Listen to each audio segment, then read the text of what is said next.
Vinda de uma infância humilde, ela se agarra à leitura como ferramenta para uma vida melhor. E hoje é uma das mulheres mais influentes de Santa Catarina.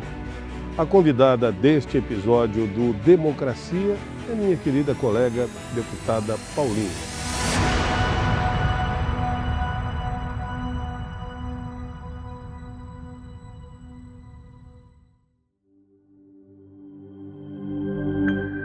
Deputada, nos conte um pouco mais de suas origens, suas atividades anteriores à vida parlamentar e o que levou a senhora a buscar uma cadeira no Parlamento Catarinense. Bem, quero dizer para vocês que eu venho de uma família muito simples. Eu sou a quinta filha de 6 e nasci num ambiente de muito amor, mas com bastante dificuldade também, né? Eu nasci aqui em Floripa, mas pequenininha ainda eu retorno para Bombinhas, que é a cidade da minha mãe. E na verdade, desde menina eu sempre fui aquela garota inconformada, sabe? Líder de turma que se incomodava às vezes com um professor que pegava no pé de um coleguinha. Enfim, eu sempre fui muito da confusão. Eu venho para o movimento social muito cedo, o movimento estudantil. Depois, na minha cidade, em Bombinhas, na época que precedeu a emancipação, lá em 93, eu sempre gostei muito de ler, de escrever, então eu ajudei a formalizar do Sindicato da Construção Civil, associações de bairro, associação de artesãos, associação de surf, enfim. Eu era a pessoa que nas reuniões organizava o time e fazia as atas e cuidava da papelada, né? Mas eu não me imaginava na política, porque não é um ambiente de tradição da minha família. Quando a professora perguntava na escola, o que você quer quando crescer, quer ser quando crescer, eu dizia que eu queria ser vendedora da Avon. E eu explico, assim, a minha mãe tinha uma amiga que frequentava a nossa casa e que vendia Avon, né, essas coisas, e ela era uma pessoa tão cheia de luz, assim, tão repleta de amor. Eu acho que era muito isso que no meu imaginário de criança me fazia admirar aquela mulher, né? Porque geralmente criança, quando chega um adulto, ninguém dá bola, né, para a criança. E ela fazia questão de nos cumprimentar, os filhos, saber como é que nós estávamos. E eu acho que sempre foi muito isso, né? O meu pai me deu uma educação muito forte no que concerne a princípios. Ele nos ensinou, eu e os meus irmãos, a discernir com clareza o certo do errado.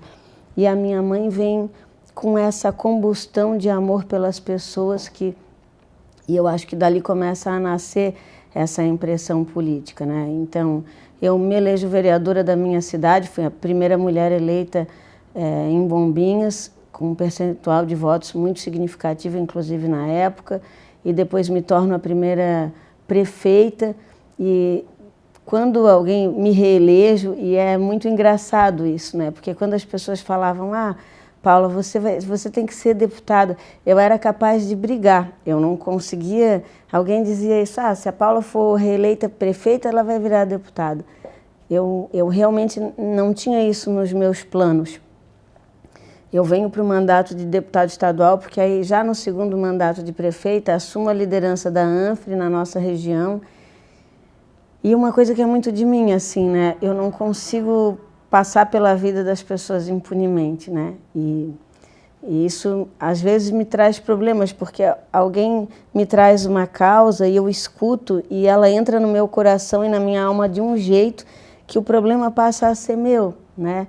E aí, ao enxergar os problemas que a gente tinha com mais clareza na região, eu acabo me permitindo disputar essa primeira cadeira, né, no mandato passado de deputado estadual.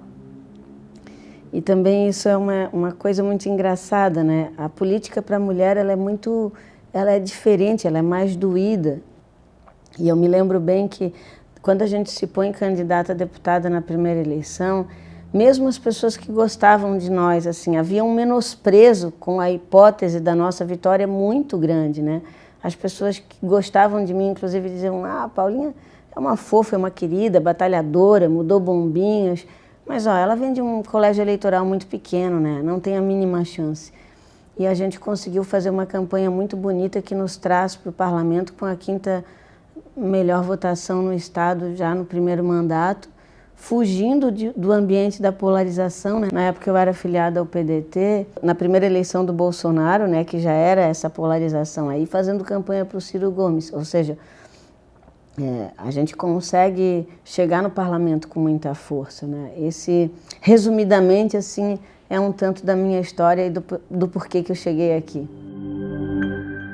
A política no Brasil hoje está variada em relação à diversidade partidária e ideológica. De que forma a senhora vê esta diversidade dos seus pares e da própria sociedade?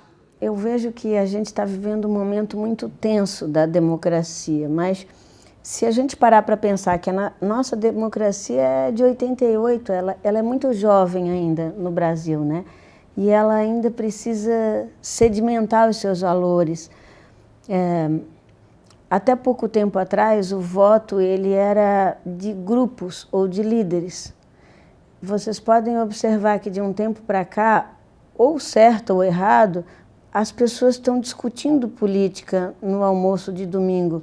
O pedreiro, o empresário, a professora, a dona de casa, as pessoas começam a falar mais sobre isso. E esse empoderamento individual do voto eu acho que é muito interessante para a democracia. De outro lado, a gente ainda está nesse momento de extremos, né? O parlamento, ele nos doutrina, nos faz melhores, porque nos põe num cenário onde a gente obrigatoriamente convive com os mais diversos pensamentos. E isso eu acho que tem uma beleza. O que falta é a gente aprender a divergir com elegância e respeito. A gente tem que sair desses extremos, sair dessa intolerância, romper com esse ciclo que nós nos colocamos e divergir com respeito, divergir pelas ideias, né? O nosso querido colega Mário Mota é um exemplo disso, que ele traz essa elegância também para casa, né? Eu acho que não há nenhum problema de você divergir, defender os seus pontos de vista e defender com força, mas há de se encontrar um caminho de mais respeito também. Essa é a maneira como eu procuro conviver aqui na casa, né? Não deixo de defender o que eu acredito, mas sempre procuro não ultrapassar essa linha do respeito, que eu acho que é a nossa missão também. Nós, líderes, a gente tem que trazer esse exemplo para a sociedade. Quais são as suas premissas básicas, aquilo da qual a senhora não abre mão quando precisa tomar decisões como representante do povo catarinense? O que eu não abro mão, em hipótese alguma, em nenhuma circunstância e por nenhuma condição, são dos meus princípios. E aí eu volto a falar do meu pai, que já não está mais comigo há muito tempo, mas seja qual for o caminho que você adotar, você precisa estar seguro que está fazendo o melhor pelas pessoas. Eu não consigo me enquadrar num ambiente em que o meu voto depende do que é conveniente para o partido político, né? Hoje eu estou na condição de presidir um partido em âmbito estadual, é uma tarefa que chega na minha vida também de forma inesperada, mas o que eu tenho procurado trazer para as pessoas é isso. Não vale a pena você dizer não a algo que é positivo só porque o grupo político ou o partido político é contrário a você eleitoralmente, entende? Eu não consigo votar pela paixão partidária ou pelo oportunismo, pela conveniência política. E isso é muito forte em mim. A gente paga um preço caro por isso, né?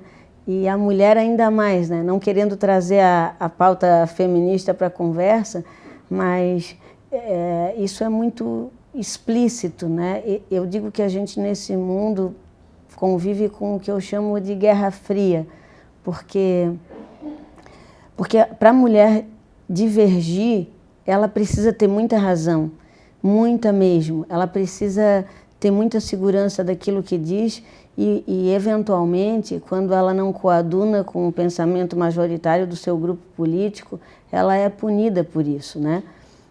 O que também não me incomoda, porque o conforto que eu levo para casa quando termino a minha jornada diária é a consciência de que eu entreguei para Santa Catarina, para a nossa gente, o melhor mesmo que eu tinha a dar. E dentro desse ambiente, assim, nós precisamos ser justos, nós precisamos ser resilientes. Eu não acho que para você abandonar uma ideia ou uma causa, você precisa usar de artifícios que desonrem uma pessoa, né? E por isso que eu digo a vocês, toda opinião ela é passível de ser transformada. Eu estou sempre pronta a ser convencida a dar um voto para uma causa, seja essa ou aquela, mas eu não abro mão, em hipótese alguma, de respeitar esse limite que eu aprendi na minha casa e é o que eu acho que ainda falta em escala para o nosso Estado e para o nosso país. A gente precisa olhar mais para os nossos princípios e ser mais honesto nas nossas posições, né? Independente de ideologias ou de bandeiras políticas. Para que os catarinenses conheçam ainda mais e melhor a senhora fora da esfera política, gostaríamos que indicasse um livro e uma música da sua preferência e falasse um pouco sobre essas indicações, dizendo o porquê das escolhas. Então, vou dizer para vocês que sou apaixonada por leitura, né? E quero primeiro falar isso, assim, da minha infância, assim, com toda a dificuldade que eu enfrentei, eu não estaria onde eu estou se não fosse a leitura. E eu falo isso sempre porque a gente pode ser o que a gente quiser de fato. E a nossa jornada também é muito por isso, por dar oportunidade para crianças e jovens, enfim. Então, mesmo no corre na loucura do meu dia, eu tenho uma meta pessoal de ler 2 livros por mês. Nesse exato momento, por conta do período eleitoral aí que se avizinha, eu não estou conseguindo bater a meta, mas pelo menos um livro por mês eu leio e poderia recomendar milhares, assim. Eu gosto muito da literatura estoicista, tem um livro chamado Ego é o Seu Inimigo, que todo mundo deveria ler, é muito bom também, mas o último, eu cheguei a comprar uma caixa para presentear aos meus amigos, se chama O Poder do Subconsciente. Ele foi escrito por Joseph Murphy, é um autor que já faleceu há algum tempo, mas ele pontualmente tem... Assim, todos nós sabemos que a gente é fruto do que nós pensamos e desejamos e acreditamos, e é claro que, na minha avaliação, o conceito da fé, a presença de Deus em nossas vidas também é fundamental, mas eventualmente a gente se vê traído pelas nossas dores, pelas nossas angústias, pelos nossos medos. Esse é um livro que nos dá técnicas de como retificar o nosso pensamento para que a gente tenha mais êxito, né, nos objetivos que a gente empreende para nós mesmos. Então é um livro que eu super recomendo, vale a pena ler e vale a pena ter em casa na cabeceira para de vez em quando dar uma olhadinha. E música, falar para vocês que eu sou uma pessoa muito musical, assim, eu realmente navego pelos mais diversos estilos musicais, porque eu acho que a música tem isso, assim, tem dia que tu precisa ouvir um hino, um louvor, entende? Tem dias que você já está numa pegada mais soul, blues, tem dias que é um sertanejo romântico. A minha vida musical é muito eclética, mas eu gosto demais de uma música chamada Dias de Luta, Dias de Glória, do Charlie Brown, porque ela traz muito essa história da vida de todos nós, né? Porque, independente de política, vai lá, vamos tirar esse cenário e falar da vida da gente mesmo, né? Todos nós temos dias difíceis, altos e baixos, vitórias e sofrimentos, e eu acho que eu tenho milhares de músicas que eu poderia falar, mas essa é uma que eu gosto muito, assim, mexe muito comigo sempre que eu escuto. Então, gente, por primeiro eu quero agradecer ao deputado Mário Mota pela sua grandeza de espírito, né, por nos ofertar a todos os parlamentares esse espaço de se apresentar para as pessoas, né? E é engraçado que o Mário Mota a gente se sente de certa forma íntimo dele, não sei muito explicar, porque ele foi o cara presente em todos os almoços das nossas famílias durante muitos anos, né? Pela condução dele do Jornal do Almoço.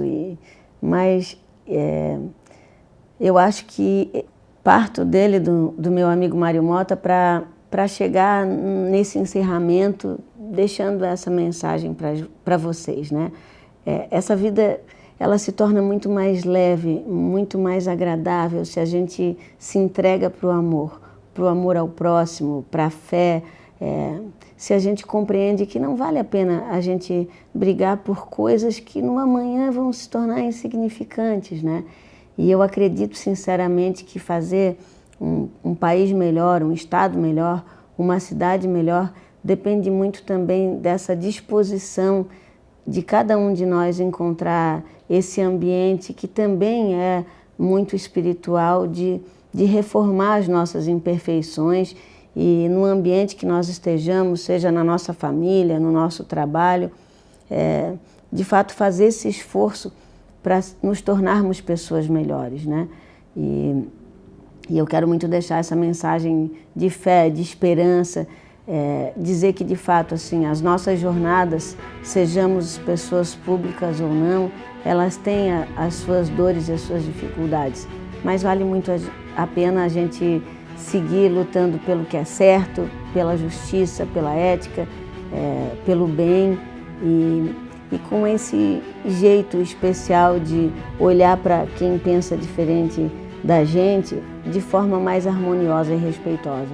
Eu quero também dizer que, de modo mais específico para as mulheres, que há hoje um decréscimo, né, muito significativo de mulheres que lideram, e na política sobretudo. Então eu quero deixar essa reflexão também do quanto nós precisamos estarmos cooperados nesse processo de construção social, né? Porque homens e mulheres não disputam, eles se complementam, né? E a nossa força, o nosso encorajamento se dá pela necessidade de a gente ter mais vozes femininas aqui no estado de Santa Catarina, representando também a todos nós. Que Deus abençoe a todos. Muito obrigada a vocês, a equipe. Muito obrigada, Mário Mota. Um beijo carinhoso para todo mundo aí.